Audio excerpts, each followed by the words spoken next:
So say hi. Hi.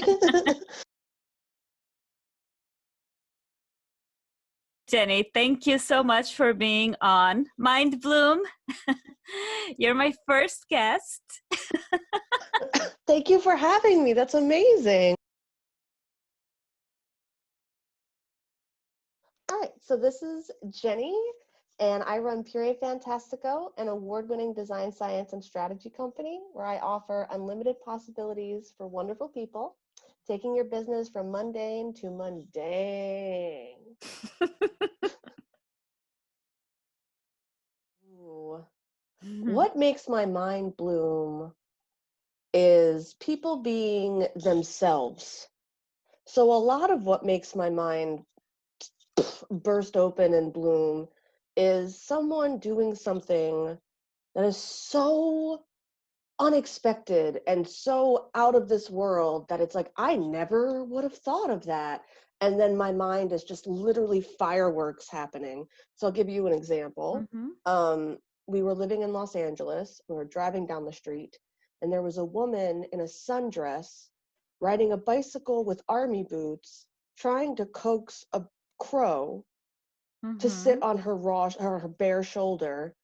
And I will never forget that. I will never forget just that one image of this woman living her life, doing the things. It's like, wow, what story is that? And then my mind fills in those blanks. Oh, that's beautiful.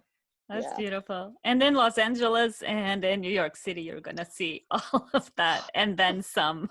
It's restorative to me because as I put out, I then take in other people's strangeness and randomness, and I am perpetually fulfilled. Of course.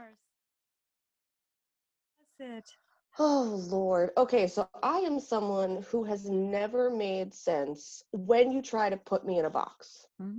This is true. So I have a background in anthropology, and I didn't really make sense in the anthropology space because I'm very creative. And I have a background in graphic design, and it didn't make sense there because I'm very intellectual, very analytical, and very interested in making design work, right? So Puree Fantastico came as I was sitting in an airport looking at my work, which had just been published in a design annual, feeling like the coolest thing that ever hit the earth. And across from me is this cute boy who's also looking at this design annual. And I'm like, oh, he's looking at my work. Ooh. And so I'm really excited. And I go, how would I ever be able to explain to someone all of the things that I can do?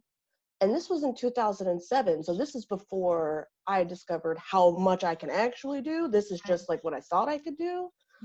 And my brain goes, Puree Fantastico. And I'm sitting there like, okay, that's a thing.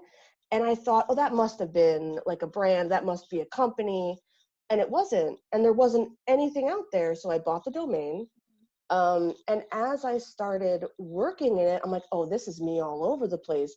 It's unexpected. It's blending languages. It's really fun. It's really fun to say in the mouth. So Puree Fantastico came to be all of the fun, all of the muchness, all of the energy that I bring to the table. And whether that makes sense or not, that has been the perfect way to be like, I do all these things and I'm fabulous. Hi. And it's been perfect. As individuals, we have trauma and we have history with trauma. And what we're seeing now, in my opinion, is the macro expansive trauma of of society, of things that haven't been working so far. So this is a louder call for you to be yourself. So if you're running a business, if you're thinking about running a business, if you're like, holy shit, I can't even imagine running a business right now, none of that needs to come into play. What needs to come into play is, are you being yourself? Are you showing up the way you want to? And not to be dramatic, but we could die at any time. So now is the time. And that's what it means to me, is show up, be yourself, because we cannot take anything for granted.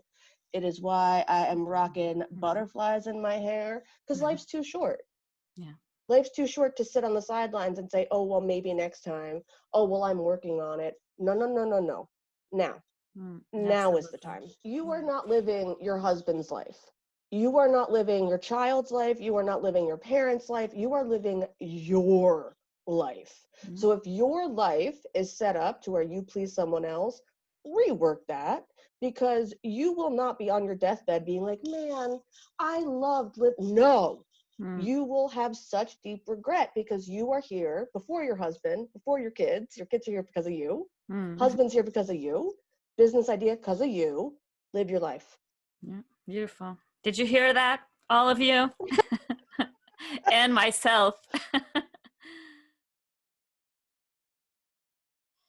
Well, the fact that I interrupt you to tell you about how you live your life for you, I have a narcissistic mother.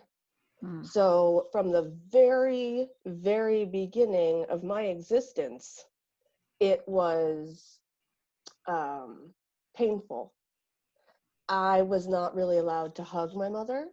I was not really allowed to be my vibrant, exuberant self. I would be told, you were in my body for 9 months. I know who you are.